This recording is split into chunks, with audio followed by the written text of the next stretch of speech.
Family. What's up, Ma? Welcome, you guys. Hey, check it out. I just got a text just now. My mom's just texting me. I'm not gonna read it because I know what it says. It's like everyone in the chat is waiting for you, JR. Where you at? Is everything okay? What's going on? Guarantee that's what she just said. What's up, Ma? I'm here. I'm like 2 minutes late, bro. And look, I already got. Let me see what she said. Uh, oh, inside backdoor baseball. My mom says, "You're not coming through," and then she says, "Now you are." Thanks, Ma. I love Ma. Always helping me out. Assistant producer over here, making sure I know everything that's going on. Okay. Anyways, happy Wednesday, everyone. It's a Wednesday here at the Watch Party. Welcome. If you guys are new here, I talk to my moms every day. There she is, checking in, making sure that I'm ready to go. Man, you guys got a good representative in the chat. Miss Bessie Jackson knows what's up and keeps me in line, I suppose. Anyways, I hope you guys are having a good day as we get going. It's here now, noon in the East. Still morning there for you guys on the West. And for all of my international folks, good evening, wherever you may be. We got lots happening. As a matter of fact, it's partially the reasons why I was 2 minutes late, bro. I was like 2 minutes late. I killed my streak. But in case you guys were waiting, it means you're enjoying the stream. If you're enjoying this stream, go ahead and like it. If you haven't subscribed yet, what are you doing? How is it you're here and you haven't subscribed yet? Do that too. But also let other folks know what we're doing as we also post the things that I'll be talking about later on the page as well. Always good times here. Always some frustrating things along with those good times. Let's start with one of them because you know what? I'm starting to feel a little bit better. The tide is beginning to turn. Maybe I don't have to assume that every Republican in all of the country is still kissing and kneeling to Donald Trump, and specifically here, Pete Hegseth's ass. It might be because, you know, all the stuff that we've seen going on is just way too obvious to continue to push back to the back burner, to expect people to just overlook the way they expect everything else to be overlooked. Because they've got one bad answer about this boat strike to another bad answer, and then the third bad answer. The bad answers are just overflowing. Here they were in a cabinet meeting yesterday with Pete Hegseth sitting next to Donald Trump. Now, the first couple of strikes, as you would, as any leader would want, you want to own that responsibility. So I said, I'm going to be the one to make the call after getting all the information and make sure it's the right strike. That was September 2nd. There's a lot of intelligence that goes into that, building that case and understanding that, a lot of people providing information. I watched that first strike live. As you can imagine, at the Department of War, we got a lot of things to do. So I didn't stick around for the hour and 2 hours, whatever, where all the sensitive site exploitation digitally occurs. So I moved on to my next meeting. A couple of hours later, I learned that that commander had made which he had the complete authority to do. And by the way, Admiral Bradley made the correct decision to ultimately sink the boat and eliminate the threat. He sunk the boat, and eliminated the threat. And it was the right call. We have his back. And the American people are safer because narco-terrorists know you can't bring drugs through the water and eventually on land if necessary to the American people. We will eliminate that threat, and we're proud to do it. There's Pete Hegseth. He says he's a great leader. And what great leaders do is they first own the responsibility. Therefore, he went on to say that he authorized the first beginnings of this whole thing. Then he shed all responsibility over to Admiral Bradley, you know, like great leaders do. They pass the buck like, you know, great leaders. Also, as you can see the narrative here, how it goes. Since there was the double tap strike and they killed those folks that were still left in the water after they bombed these guys in the first place with absolutely, you know, no evidence behind what is it they were accusing them of. Then these are the two lanes that they're looking to figure for those two strikes. One is we sunk the boat, and I'm sorry, not we, Bradley sunk the boat. And number two, he eliminated the threat. So obviously the second point here is to claim that when you kill those people and commit that war crime that we've been talking about, what it actually is eliminating the threat. It's really bad. Nobody's buying it, but he was still talking despite that fact. So you didn't see any survivors, to be clear, after that first strike? I did not personally see survivors, but I stand, because the thing was on fire. It was exploded and fire and smoke. You can't see anything. You got digital. This is called the fog of war. This is what you in the press don't understand. You sit in your air-conditioned offices or up on Capitol Hill and you nitpick and you plant fake stories in the Washington Post about kill everybody, phrases on anonymous sources not based in anything, not based in any truth at all. And then you want to throw out really irresponsible terms about American heroes, about the judgment that they made. I wrote a whole book on this topic because of what politicians and the press does to warfighters. President Trump has empowered commanders to do what is necessary, which is dark and difficult things in the dead of night on behalf of the American people. We support them, and we will stop the poisoning of the American people. And Mr. Secretary, on the second strike, you said it happened more than an hour after the first. Did I hear I it couldn't tell correctly? you the exact amount of time. Minutes or you went off the room, is what you're saying. I already stated my answer quite clearly. I already lied my ass off. What are you still asking me questions for? He said he didn't personally see the survivors. That was the original question in this latest aspect here. He said, even though he didn't see it because of that fog of war that you guys don't know about, because I'm a military man, it's fog of war. Okay. Don't forget, they've also been asking him why it was. He previously said he sat and watched the whole thing. I think he advertised how great he was on Fox News before when he talked about this strike and how he sat and watched the whole thing. Now it's gone over to then him switching over and leaving in the middle of it because he can't be responsible for that second strike. He also can't be responsible for it because there was this fog of war. Who knows what's there? We just shoot. Oh, that's what the American military does. And speaking of that same American military, what he then did was find a way to hide his sorry, cowardly ass back behind what he calls his war fighters. How dare you guys talk trash about our amazing war fighters? I'm gonna push them in front of me. Don't look at me, look at them. What a coward. What a sad, cowardly asshole this guy is. The good news is that nobody is buying this. Nobody's buying it. He's not good at it. I mean, he doesn't get a microphone and a producer and folks to feed stuff into his ear like he always used to get on Fox News in order to escape this. He's got to depend on himself and this dumbass whose orders he's then following to then have lethality. Here's the dumbass that he's following behind. I wanted to clarify something that you had said on Sunday regarding the boat strikes near Venezuela. You had said that you didn't know if the second strike on that one boat had happened, but you wouldn't have wanted it. Now that your administration has acknowledged that it happened, do you support that second strike? Well, look, all I know is this: every boat that you see get blown up, we save 25,000 on average lives, 25,000 lives. They've been sending enough of this horrible fentanyl and other things like cocaine and other things, but fentanyl right now is the leader of the pack, to kill our entire nation, because a little speck on the head of a pin can kill somebody. It's very dangerous stuff. I know so many people where their sons were drug addicts. They had one little sample and they died. They couldn't believe it. As far as the attack is concerned, I still haven't gotten a lot of information because I rely on Pete. But to me, it was an attack. It wasn't one strike, two strikes, three strikes. Somebody asked me a question about the second strike. I didn't know about the second strike. I didn't know anything about people. I wasn't involved in it. I knew they took out a boat. But I would say this, they had a strike. I hear the gentleman that was in charge of that is extraordinary. He's an extraordinary person. I'll let Pete speak about him. But Pete was satisfied. Pete didn't know about second attack having to do with two people. I guess Pete would have to speak to it. I can say this, I want those boats taken out. And if we have to, we'll attack on land also, just like we attack on sea. Well, that's not a good way to end the answer where you're trying to avoid any accountability for killing people. At the end of all of that very obvious dodging and talking point recitation, this guy then talked about how, but at the same time, I want to keep killing people. In fact, if I see anybody in the waters, I want him dead.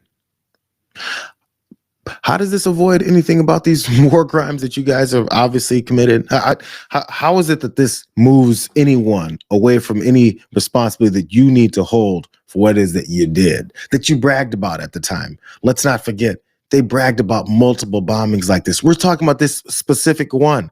There's probably a few others where they did the same thing, or they were very proud that there was no survivors and they blew them all up from the beginning, and it was just as simple as that. But it's still, some of those talking points then go back to how apparently he can tell that Pete Hegseth didn't know anything about the second bombing. How is it that Donald Trump knows that Pete Hegseth doesn't know anything about the second bombing when Donald Trump also in the same breath said, I don't know anything at all myself. I just trust Pete. How is it that you can vouch for Pete when you don't know anything? It doesn't make any sense. It's just talking. It's just trying to deflect from the question, which, by the way, he never answered. Because he, on the plane, the president, said that if there was a second strike, I wouldn't be in favor of that. And that was setting him up to then abandon Pete Hegseth when he first heard about all this. And now suddenly he knows all this stuff. And who knows if there's a second strike? All I know is that there was an attack. If nothing else, that's his like best case scenario, which is a really bad case. The president doesn't know anything. The president has no idea what was happening with strikes, even though he bragged about them. The president, every time he's cornered, doesn't know anything. How do we feel safe under a president that doesn't know anything about very important things like this? His very important and most strident proposal and promise to the American people is to make sure that they're safe. Because, you know, a pinprick of these drugs can kill someone, can kill someone's kid. He knows people whose kids have died from drug use. Well, maybe we should treat their kids like they treat poor people's kids that die of drug overdoses. Maybe we should say the same things that they say about poor kids, or maybe homeless folks on the streets. Maybe you should get your life together. Maybe there should have been a father in the home and your son wouldn't be overdosing on drugs. Hey, maybe if you watched and looked after your kids and made sure they went through a good education and went to a decent school, maybe you can find a way to blame yourself for allowing your kid to die of drug overdoses. Stop blaming other people. I thought this is the personal responsibility party. It's always personal responsibility for someone else until they're going to talk about their kids dying of drug overdoses. Why are your kids effing drug addicts? Junkies? Anyways, sorry. Let's move on to more of the defenses that are coming from this MAGA party. I was just thinking yesterday. I was like, where's lying ass Moses Mike Johnson been? Oh, and there's his face pops up here to deflect and defend. On the Caribbean boat strikes, the administration has acknowledged that Sorry, mine was a little low. Strike in that attack in September, but they have not said if there were any defenseless survivors. Should they release the video to Congress, the unedited video to Congress and to the American public? And two, if the defenseless survivors were killed, would that constitute a violation of the laws of war? I'm not going to prejudge any of that. As you know, both of the Armed Services Committee and the Senate and the House will be having hearings on this to review, and that's their role. I have been listening. Again, I was pretty busy yesterday, didn't follow a lot of the news, but I caught up a little bit early this morning. That my assessment of this, my understanding is that most of the people that have looked at this, at least in a preliminary review, say that the admiral who ordered the second strike thought it was necessary to complete the mission. He's a highly decorated, highly respected admiral in the Navy, and he made that call. On the Caribbean boat. He's got his talking points and he continues to recite them. If you guys couldn't hear, it was a little bit low. For some reason, some of that particular one came in really low. Manu Raja was asking him about the same thing. Do you defend this? Do you understand what it is that happened? Why is it that you guys are committing these war crimes? Or at least Mike Johnson is supporting these folks. And true to Mike Johnson's form, he hadn't heard about it. He's been way too busy. This whole thing about the Department of Defense secretary being exposed for war crimes. Mike Johnson, Speaker of the House, knew nothing about it. He was too busy. What were you busy with? When is that follow-up question coming? How did you miss this story, Mike? How did you miss this whole story? What were you busy with? Covering up Epstein file situations while behind the scenes, making sure that gets swept under the rug since we're paying attention to this right now? I don't know. I don't know how you miss all this. I do know that he says that every time he doesn't want to answer a question, and this administration is cornered with yet another lie. But he did muster up enough energy to come with this same tired defense. And secondary strikes are not unusual.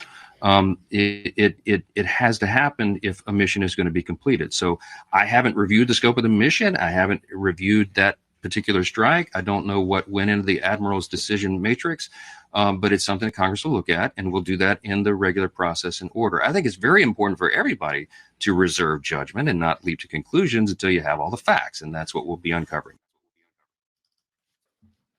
Secondary strikes are not unusual, but also it has to happen if a mission is going to be completed. So violating the military order, violating international law, violating the acts of war, committing war crimes, apparently is very common, and it has to happen in order for a mission to be completed.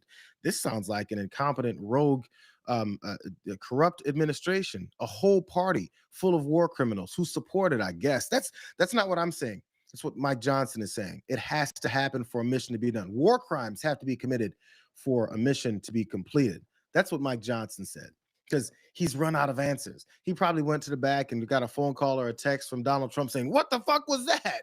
You can't say that we're supposed to commit war crimes. We're lying, you guys. Didn't you remember the memo that we sent out was for you to lie?"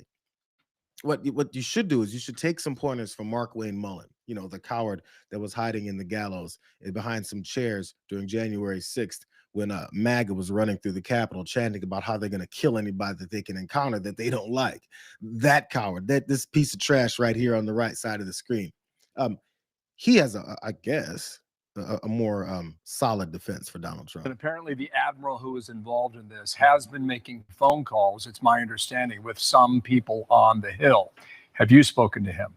I haven't spoken to him. I have spoke to Secretary Hegseth. I have been briefed on this. I haven't reviewed the documents yet. We plan on doing that today. But I do understand that this was a proactive strike that was well within the authority of the president and within international waters to be able to go after these terrorist organizations. And once again, we haven't seen the video of it yet. If there was a second strike, it wouldn't be to just simply, take out the survivors, is because there was still a threat or an opportunity for them to run. Maybe the first strike didn't just disable the boat, but didn't destroy the boat, so it was able to still move forward.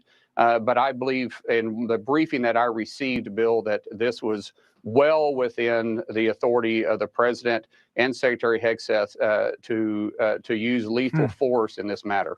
No wiggle room? I don't see any wiggle room. I want you guys to start picturing these guys as the children that they are. Just anytime an excuse needs to be given by a politician like Mark Wayne Mullen or any of these guys, just remember that they were once 10 years old. Just picture Mark Wayne Mullen at 10 years old, and he has to lie his way out of something that he did. And he's stumbling and bumbling through it like he was on TV. We've accepted when adults stumble and bumble and obviously contradict their story over and over again on TV, as long as they're politicians. We accept it and go, well, I mean, he said something different this time. I guess we'll just move on. But if a 10-year-old walked up to you, or I'm sorry, you walked up to them and saw all the things that they did, has all this evidence in front of you, and they go, I mean, I'm just gonna believe whatever it is my big brother told me that happened. You don't just believe them.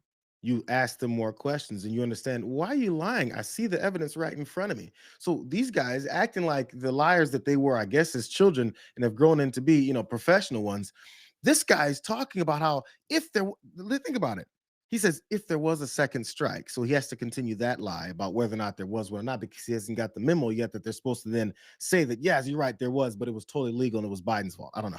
Yeah. So first it's if there was one, but if after I've acknowledged that there is one, then we can talk about how it was to take out the threat. Maybe they were trying to run away. I think he said run away.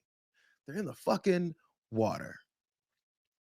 Because that threat over the United States military, the strongest and most powerful lethality military in the world that we keep bragging about, still had a threat from two guys who were potentially injured and floating on some debris in the middle of the ocean. They were still a threat. The threat I think that they were was to tell their stories and for people to know who they were before then Pete Hegseth said, kill them all. Again, like I said, the good news, this is where the good news kicks in. There are Republicans that are finally speaking out in ways that I've been begging for them to. I mean, they'll say some things here and there. They'll say some things. Like, here's one of them, Rand Paul. He's been pretty consistent on this boat thing, and I haven't taken my foot off his neck yet either, because I'm waiting for the actions behind it. I think we're getting to the actionable stage now. Here's Rand Paul's thoughts. Have you seen any evidence that there were survivors on these boats, on this particular boat? Have you seen any evidence that there were survivors? What intelligence have you seen? I've been offered no briefings, and I think that's purposeful because I've been skeptical of this. So no briefings have been offered to me. We are asking for them. We are supportive of the Armed Services Committee looking into this, but this has been very selective in briefings that have been given to people, primarily given to people who are already apologists for the administration. And do you have confidence in the Defense Secretary at this point? I'm very, very concerned about an order that would say kill them all, kill them, after they've already been wounded, after they're drifting apart. But for some people, this is distinctly different, the second strike. I think both strikes are actually illegal. I don't think you can just name people and say, well, they've got drugs. Well, where's the proof? That's an allegation. And these people are 2,000 miles away. People don't realize these outboard boats have no capability of reaching America. Take them like 20 stops to refuel to get up here. In all likelihood, none of these boats are coming to America. It's a completely made up and false sense that we're at war, we can do whatever we want. But if Congress wants to vote on it, no, we're not at war. So they're at war if they can do whatever they want with no oversight. But if Congress were to get involved with oversight, it's not a real war. It's just a war where we name people who we don't like, we call them terrorists, and then we kill them. And then if we see them floating around in the ocean, we then re-bomb them. It's a crazy. Nothing but truth from Rand Paul. A solid minute and a half of truth. He blew up the whole lie about how they're saying that they didn't apparently do that second bombing, but also violating the whole war, the normal rule and guidance of war in the first place. And also the fact that these guys couldn't even have made it. He blew up every aspect of the thing that these guys have been saying. Maybe I'm just a pessimist. I'm sorry, but I just, when it was early September and they were bragging about it, maybe Rand Paul was saying this. He has been saying things. But the moment that they even talked about how they're bombing people and it's so great, that's illegal already. We just got to this point because of this story about that second double tap that they then had to kill these other folks, and how there was a lie in the first place about these being drug boats headed to the United States. He blew that up. It's impossible. Sorry for the term, but he dispelled that as well, because they couldn't even make it to the United States. Why has that point not been said over and over and over again? Norm Eisen went over, and I think News Nation, he pointed out what I've been saying since the very beginning, again, on the legality of any of this. Constitution gives war powers in Article 1 to the Congress. We have never in American history seen a president who claims that there is authority in the Constitution to strike civilians. It is not written in the Constitution. It is not implied in the very limited authority that the president has, the commander-in-chief power. It's not part of his responsibility in the Constitution to conduct foreign relations. There is no precedent for what Donald Trump has done here. All of it is illegal. All of it. The original first strike is illegal. It's extrajudicial killings. They just killed people, and they claim we get to do that because we told you that they're terrorists. And how they become terrorists is us just saying that they're terrorists. Like I said, like courage, especially amongst politicians, is one of those things that starts building once 2 or 3 of them begin to have, a little bit of it building inside of their chest. Don Bacon has now joined that party. We don't kill 2 survivors who are not posing an imminent threat to anybody. And so best I can really say that I just want to make sure I get the facts. But if what is being reported is true, someone is wrong and they should be held accountable. It doesn't sound good. And if somebody actually did this, they should be held accountable. And it should be at the top, not the bottom. You think that he should go if he's involved here? Secretary, absolutely. I felt that way under Signalgate. He should have taken responsibility then, and he didn't. Secretary Hegseth. Apparently, Pete Hegseth should be gone. That's according to Don Bacon. He should have been gone after Signalgate. Why weren't you joining the fight then? Why weren't they joining the fight when they thought then is when Pete Hegseth should have been gone? Again, I didn't scour Don Bacon's social media posts, so who knows? Maybe he mentioned something. I'm just wondering where the fight was to actionably make it happen, rather than maybe say one time and then move on. Something needs to be done when they have absolutely no they have no regard for this country, no regard for the rule of law, no regard for when people actually call them out and say, you guys need to do something about this. They go, yeah, sure, and move on. They literally ignore it. But it gets worse. So this is when it's getting really bad. Because as I've been saying, and many other folks have been saying, these are war crimes.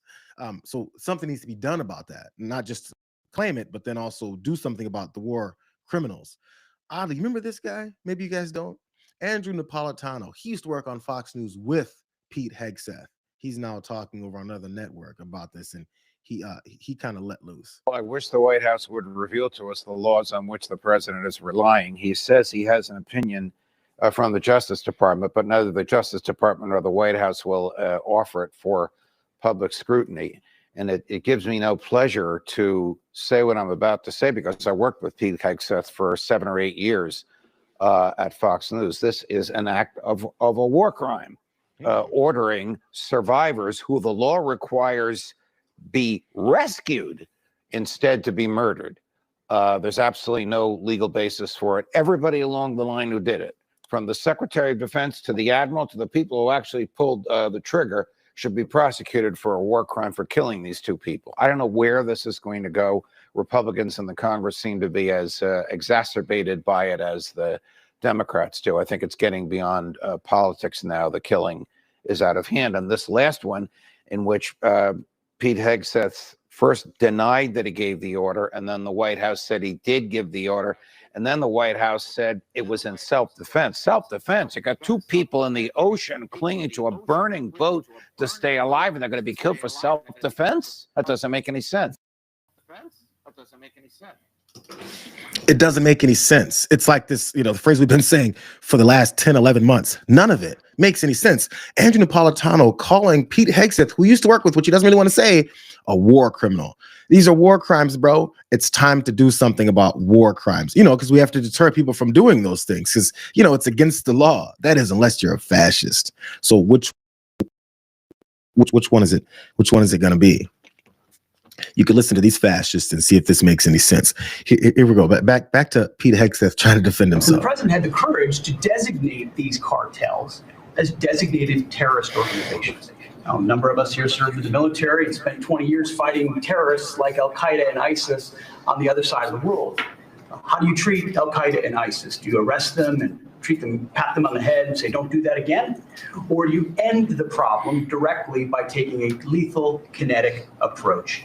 And that's the way President Trump has authorized the War Department to look at these cartels. The rigorous, the intel, the legal, the evidence-based way that we're able to, with sources and methods that we can't reveal here, make sure that every one of those drug boats is tied to a designated terrorist organization. We know who's on it, what they're doing, what they're carrying. All these white bales are not Christmas gifts from Santa. This is drugs running on 4-motor fast boats or submarines that we've also struck. No one's fishing on a submarine. And I have empowered them to make that call. He has empowered them to make that call. Also, main point here.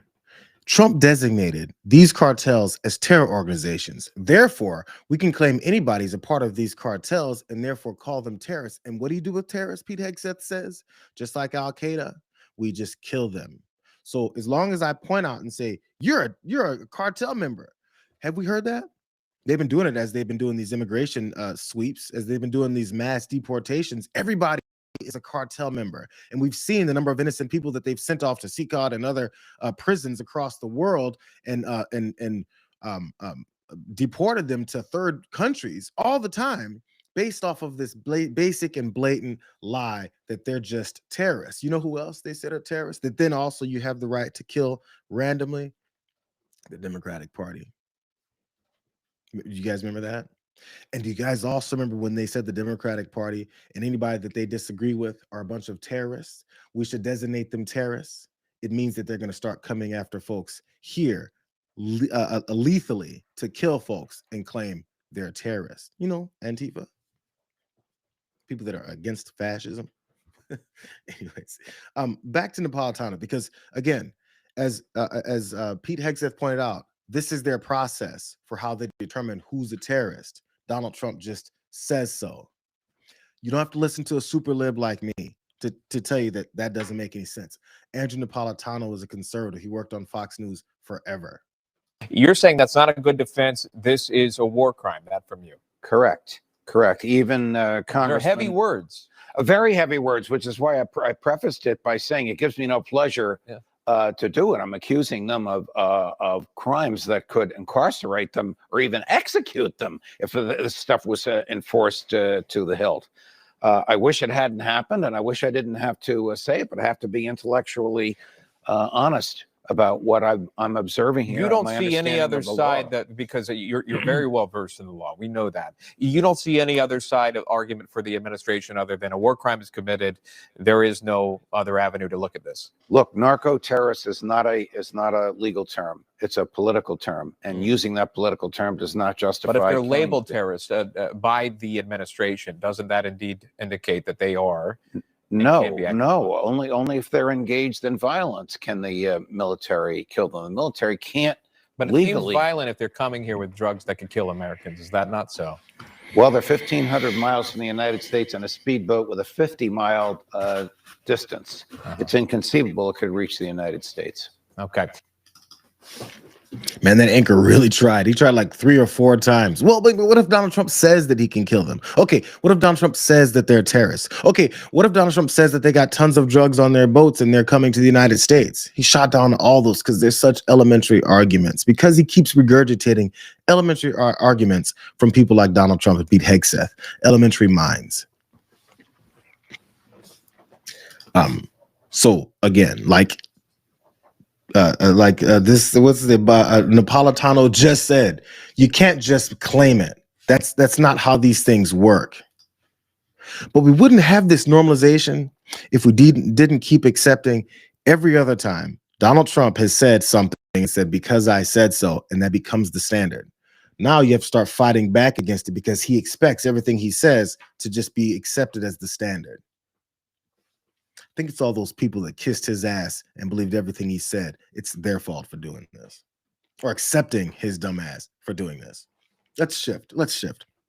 I forgot that I started late, and I'm already running short on time because, you know, I talk a lot. Let's move on to this next story here, though. Did you guys see some of the things that happened during this cabinet meeting yesterday? Did you guys check it out?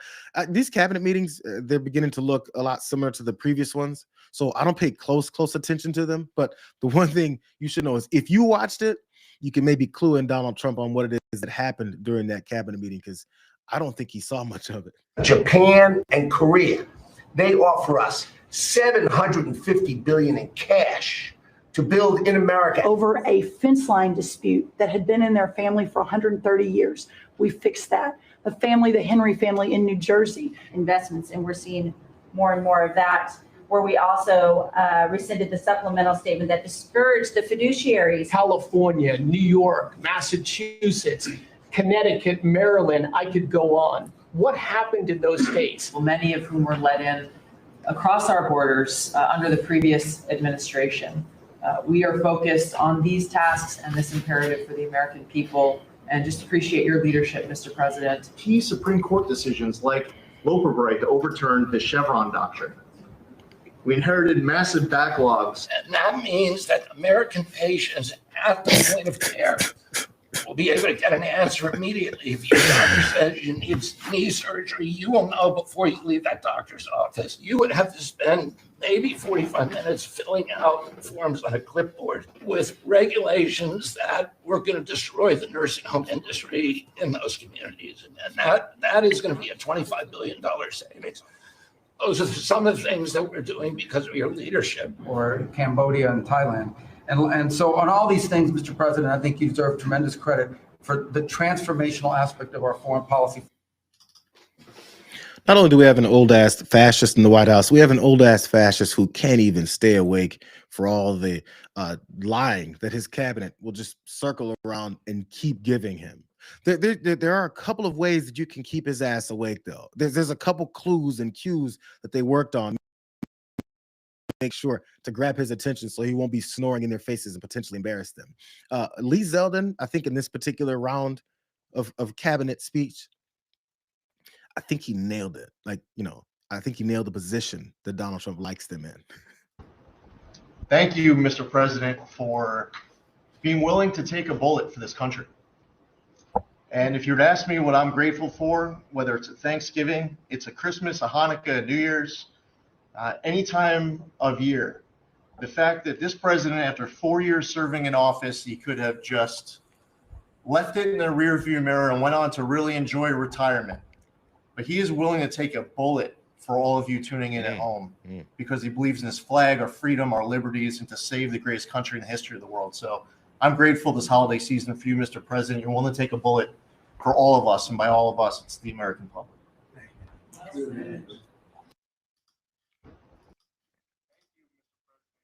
He got a quiet thank you out of Donald Trump for that. I think about Lee Zeldin, probably maybe the day before, practiced in his mirror at home what he's going to say to Donald Trump to make sure that he's pleased, that the fascist, the dictator is pleased. I'll go with the bullet thing because we really ran that bullshit for a long time. Maybe I can regurgitate the bullet. This president took a bullet for us. And you know what? He's going to take a next bullet for us as well, too. Trump just woke up at the back end of it because you have to say his name. That's the other cue. The first one is, it's the most effective. It's, kiss his ass. Lee Zeldin did a great job at that. I wonder if his family at home said, "How was your day, Lee?" And he was like, "Oh man, it was great. Let me get this shit off my tongue, and then I'll be right in for dinner." The other way to make sure that you get his attention kind of worked, but it didn't fully. Marco Rubio has to mention him, look his way, and kiss his ass. But like it has to be like with these sharp ways of talking. You jolt him out of his sleep. But this war is going on, and the president is trying to end it, not because, listen, we got a million things to focus on in the world as a country, but he's the only leader in the world that can help end it. And that's why even as we speak to you now, Steve Woodcock is in Moscow trying to find a way to end this war, to save lives of 9,000 people, Mr. President, as you know, are dying every week. More people. He's like, I gotta say Mr. President, because he definitely responds when someone calls him Mr. President, and you saw his face. He went, A little bit of drool ran off his face a little bit there, though. There's all these tactics. They're really working on it. But you know what really helps is after we see all this, everyone's making fun of his old tired ass. You have to make sure that state media does the most state media thing ever. Here's Laura Ingraham. After everyone ridiculed this guy for falling asleep in there, before they have to deny it, now that we're seeing it, this is the next step. Can you believe this? Well, we all know that he doesn't sleep. I'm not a big sleeper either. So, I on occasion I close my eyes if someone's talking for too long. I admit it. But big deal. I mean, the results speak for themselves.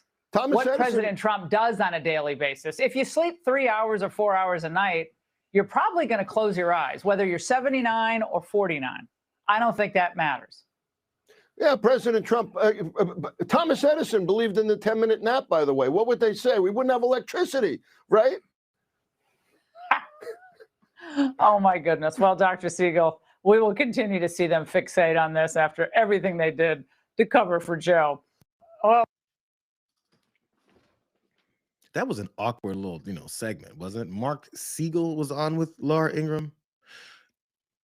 So the state TV anchors have to then, instead, just like the stupid patches over their ears when Donald Trump didn't get shot, the stupid patches over their ears, they have to start being Donald Trump. That's how cults work. Donald Trump wasn't sleeping. Okay, yeah, Donald Trump was sleeping. But you know what? I sleep too. And I'm talking to people at work, I fall asleep sometimes. We are all Donald Trump. Did you guys know real patriots take naps in the middle of the days? We call them siestas.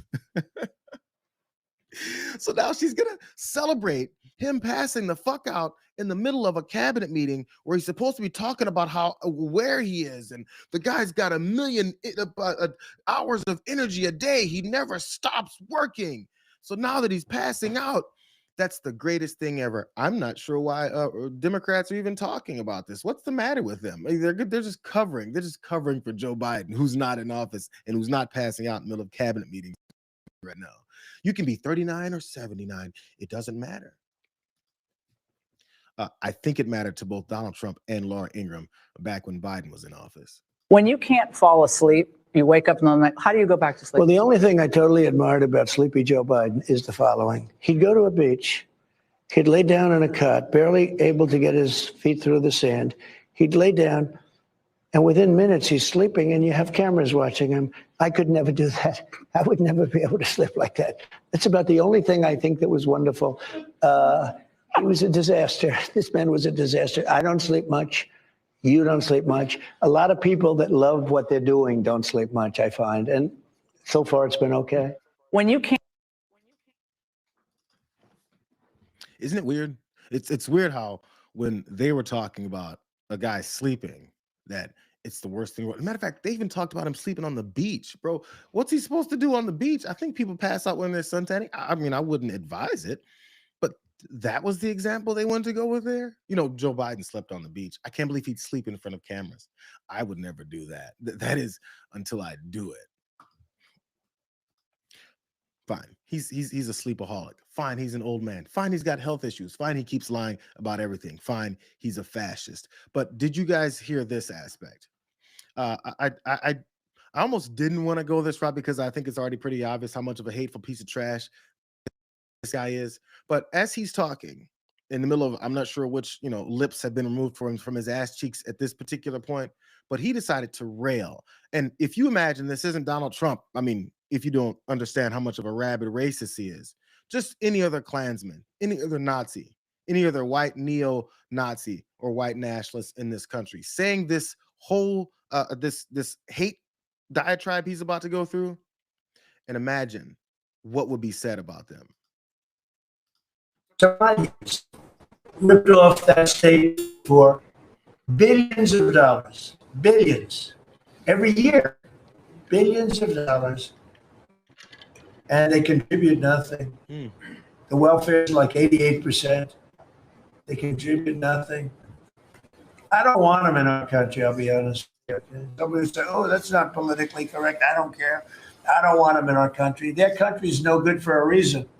Their country stinks. We don't want them to hell. We have to rebuild our country. And we're going to go the wrong way if we keep taking in garbage into our country.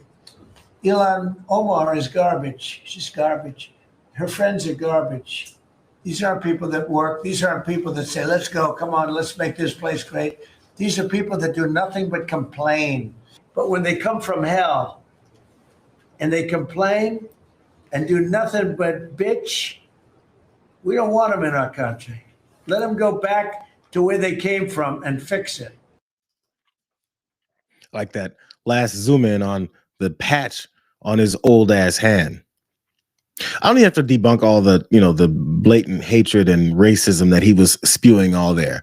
But notice he talks about who's garbage. This whole rhetoric about garbage. Ilhan Omar, out of nowhere, is garbage in this cabinet meeting for some reason. Their country's trash. They should go back and visit. They come from hell. So are we ready to go ahead and acknowledge all those things about him calling people from other countries shithole countries? I think it's pretty obvious. He just said the same thing there. But all they do is come here and take from us and don't contribute anything. More lies. Again, you don't even have to debunk all that because we know it's bullshit. But this energizes him to spew off all of this hate and to call people garbage. Let me give you guys more flashbacks of what it is that we saw. And when we saw it, we pointed out how they're a bunch of fucking racists. And you guys said he's just trolling. Now that he's saying what this guy said in cabinet meetings, is he still trolling? A lot going on. Like, I don't know if you guys know this, but there's literally a floating island of garbage in the middle of the ocean right now. Yeah. I think it's called Puerto Rico. Okay. All right. Okay. We're getting there. Again, normally I don't follow the national anthem, everybody. It was just a joke. Well, that is until it became policy. And now part of that policy in calling everyone that's from Somalia garbage is I don't want them here. Who's them? How are you going to identify every person that's from Somalia? How are you going to do that, Donnie? ask that question to yourself and think about how he would identify everybody that he thinks is from Somalia and why they're garbage, like this guy at their Madison Square Garden Nazi rally did right before the election. And then when people got upset about it, they said, what are you guys so upset about? It's just a joke talking about an entire group of people as being garbage. That's why Trisha McLaughlin didn't want to answer the question either. The president yesterday spoke extensively about his feelings about security and immigration and asylum in different parts of the country. He said he does not want people from Somalia here. He called them garbage. The Wall Street Journal estimates there are some 40,000 people from Somalia, born in Somalia, living in Minnesota right now. How many of them, how many of the 40,000 people born in Somalia living in Minnesota do you consider to be garbage? John, we're really looking at the data, the analysis here, particularly out of Minneapolis and other parts of the country where we're seeing Somalia. There's widespread fraud, particularly marriage fraud when it comes to immigration. We're looking at criminality here. Homeland Security has very reliable data here and analysis that we can go after these individuals and make sure that they're not a public charge on our communities, and they're also not a public threat to the American people. My question is, all of them? The president says he doesn't want them here. He called them garbage. Do you consider that to be all of the 40,000 people born in Somalia now living in Minnesota? John, this is not about politics. This is about public safety. We saw what just happened last week with the terrorist attack against us here in our nation's capital, where one of our great heroes, Sarah Beckstrom, was killed. That's what the precipice of this was. That's why we have to get back to base camp and make sure we are prioritizing the American people's safety. It cannot be overstated the position the Biden administration put us in when it came to vetting, letting some of these individuals under these parole programs where there was little to no vetting, no biometric data, no criminal background history, no cyber, no financial crime history. They were really relying on people to vouch for these individuals and say they should be in the country. When it comes to asylum claims as well, they were not interviewing these people on a yearly basis as expected by USCIS. That's why these people can... Go ahead, John. I'm so... I ran out of the talking points. How stupid does this lady sound? I'm sorry. She just doesn't sound like she knows anything that she's talking about. She's reciting the talking points. But I'm sorry, and avoiding the question. All of them, John Berman asked her, all of them. So 100% of the folks who are born in Somalia are garbage, and all of them should be gone. Look at the stats. What stats tell you that? The stats that you then jumped over to talk about the National Guardsman that was killed? Is that the stat you're talking about? Because, you know, the perpetrator that did that was from no, not from Somalia.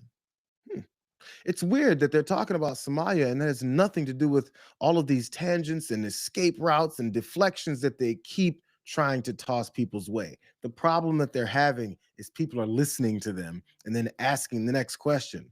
What the fuck? That's probably the most accurate follow-up question that's in most people's heads.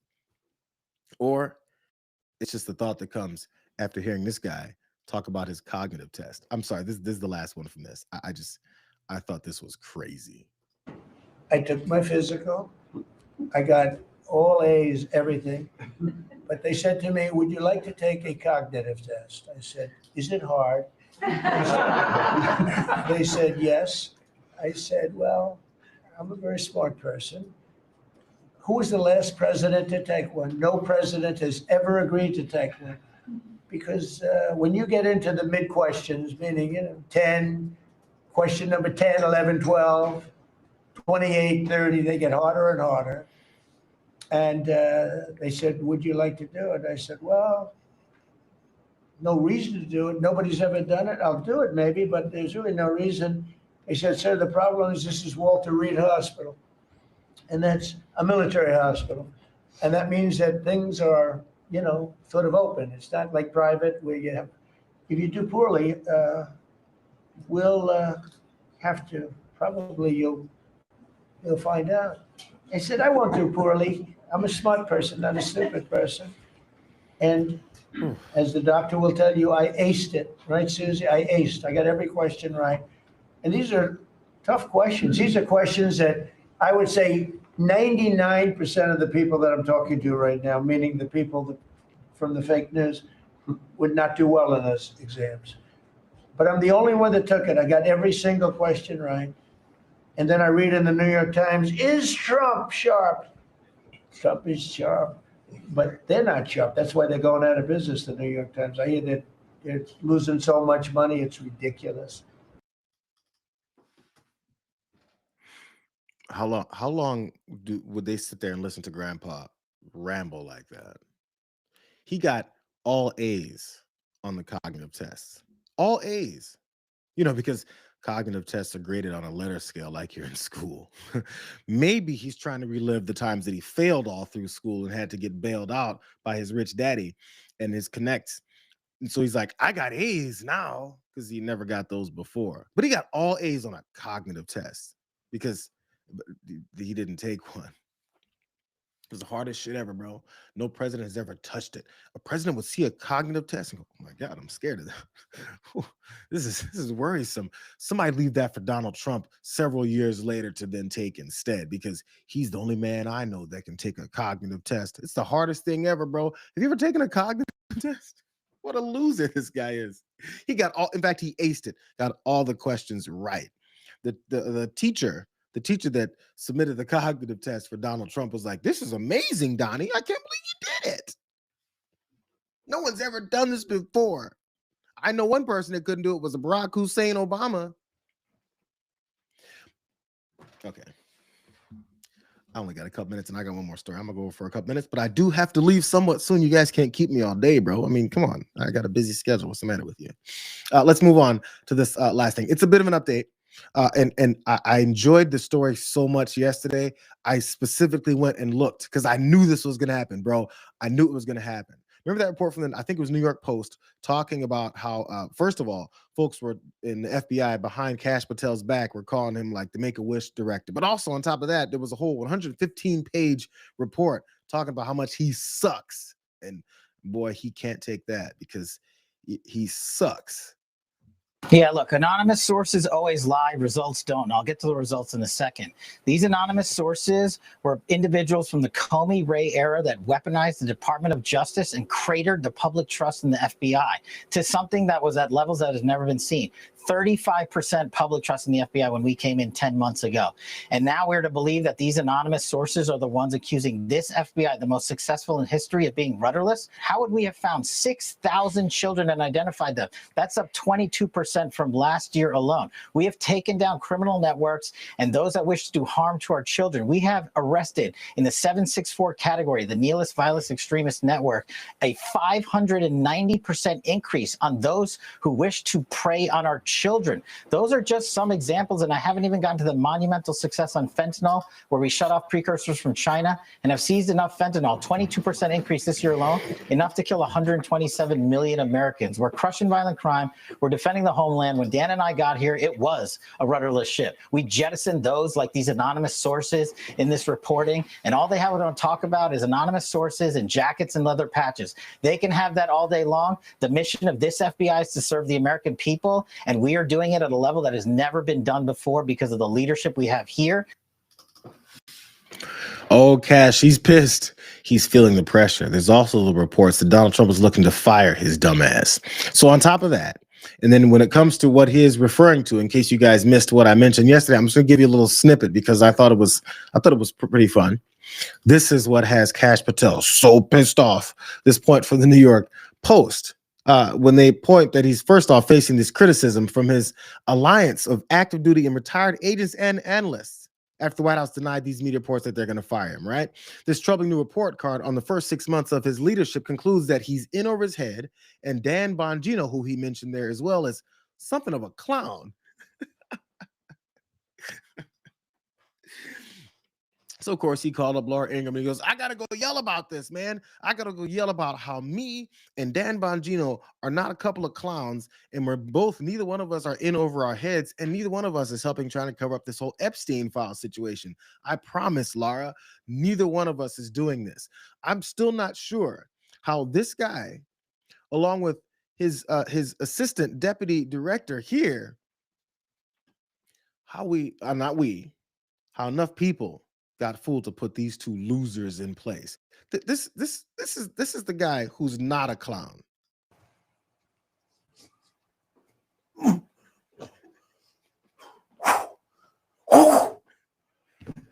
This is Karate Man.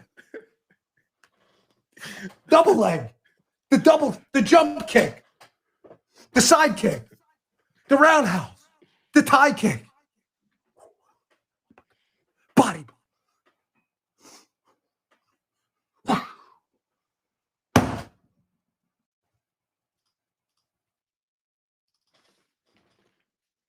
Assistant Deputy Director of the FBI.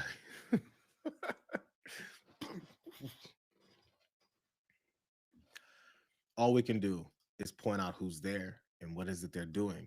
And if we want to accept it, that's our downfall. But I want to remind you guys of why Kash Patel was so upset about. Mentioned he saw in the back end, he mentioned, and they're mad about jackets and patches. I'm going to start calling Kash Patel patches. These agents in the Salt Lake City field office were busy working on the Kirk case, and they had to stop and ask around to find an FBI raid jacket, a medium-sized one that would fit patches. When a jacket belonging to a female agent was delivered to Patel on the plane, he complained that 2 areas of the upper sleeves didn't have Velcro patches attached. Patel would not leave that plane until he had those 2 patches to cover those areas. So members of the FBI SWAT team took patches off of their uniforms and ran patches over to patches at the airport. And then when they were attached to the loaner FBI jacket, then Patel disembarked from the plane, stopped crying, stopped holding his breath, and the blueness in his face finally relieved because he was mad. And he was throwing tantrums. He even kicked the back of a chair on the plane. He was like, why don't you guys give me my patches? That's why he's so upset. That's why he went on Laura Ingram's show and started complaining about all these anonymous sources. Here he is trying to explain away more of the things that were revealed about all of his nefarious activities. I've also used the airplane less than my prior 2 predecessors. And yes, I'm entitled to a personal life just like my other agency had counterparts with their partners. So do I support my girlfriend? Absolutely. And do I take trips with her? Absolutely. But when they're talking about raid jackets and Velcro and FBI plane use, they are not talking about the facts because they know this FBI is succeeding in ways prior leadership failed. And those cronies will always stick together and, of course, band together with their enemies to come in and attack us. And our mission here is to protect the American people. I've also... If you don't think this guy was crossing his arms and kicking around and flailing and angry on an airplane, waiting for his jackets with the patches to come, after hearing him bitch and complain and whine on TV, trying to deny all that stuff, you haven't been paying attention. Matter of fact, he didn't even deny it. Did you understand? He never said, I didn't ask for a jacket with patches on it before I would get off the plane. He never said that. What he said was, I don't like all these anonymous sources that are come talking about. So they can keep talking about patches and jackets while we're talking about all the work we're doing. That's not denying what it is that we read. And since he's not denying that, I feel like he probably also can't deny all the rest of the evidence and information that's coming out. He also didn't deny misusing airplanes and funds and flying around to see his girlfriend perform.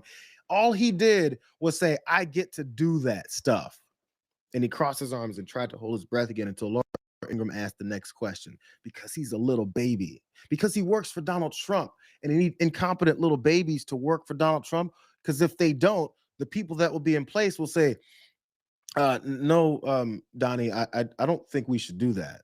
That's illegal. So really last thing here on Kash Patel. This is the continuation of my checking in and seeing what it is that Patel is up to. This was also what I mentioned yesterday, and I was waiting for the action behind it. So in case you guys forgot, this is some of the actionable things that he's talking about he's going to get into outside of the patches and the jackets and the airplanes. A criminal case against Director Comey was recently dismissed. What is your reaction to that? Well, because it's pending in terms of appellate status and what we are going to do for the next steps, the judicial process can make whatever determination it wants, but we, the FBI, and our partners at the DOJ have numerous options to proceed, and we're executing on all those options. So we're not done. Any detail available? I would say stay tuned for right after Thanksgiving, and you'll see multiple responses, in my opinion. Just yesterday, I asked Patches Patel, I said, so when is the action going to come? It's after Thanksgiving. What are you talking about? Are you actually going to try and re-indict James Comey and Letitia James? I didn't think he was going to do it. But you know what? Patches came through. And we began with breaking news in the Trump administration's legal fight against former FBI Director James Comey. A source familiar with the matter tells MS Now the Justice Department is moving quickly to secure a new indictment against Comey, just a week after a federal judge dismissed the criminal case against him, finding that the prosecutor tapped by President Trump to oversee the case was illegally appointed. We know that person that was illegally appointed was Lindsay Halligan. And the reason that she was illegally appointed is because the guy who actually would have known what he's doing, who was appointed originally in that particular office in Virginia, said, no, I don't think I'm going to do that. So this is the next step. Lindsay Halligan failed because she's clueless and, again, was illegally appointed. And so now who else can you possibly find to carry out this next level? Again, after the statute of limitations has also passed, who's crazy enough and yet stupid enough and have maybe put their career on the line, maybe it's already over, to come and take this job? And remember, no career prosecutor in the Eastern District was willing to work on either of those cases. They brought in prosecutors from outside, one from Missouri, another from North Carolina, and those prosecutors remain working on those cases, and they are the ones that could bring the cases before new grand juries. That's a risky move, obviously, because grand jury could decline to indict the case, which would be another embarrassment for the Justice Department. So remind us then who the prosecutors are exactly that were brought in from the outside that could be the ones to push forward with seeking an indictment. Yeah, well, one is Tyler Lemons from North Carolina, and another, the man from Missouri. I'm forgetting his name at the moment, but he was working on civil cases at the Department of Justice before he was assigned to this case. So they really had to sort of search high and low to find people around the country who were willing to come and put their names on these controversial cases that a lot of legal experts believe really have no merit or are very thin on the evidence. It's still the same case. It's just these two guys, one of which this analyst for MS Now couldn't even remember his damn name. That's how insignificant these two guys are.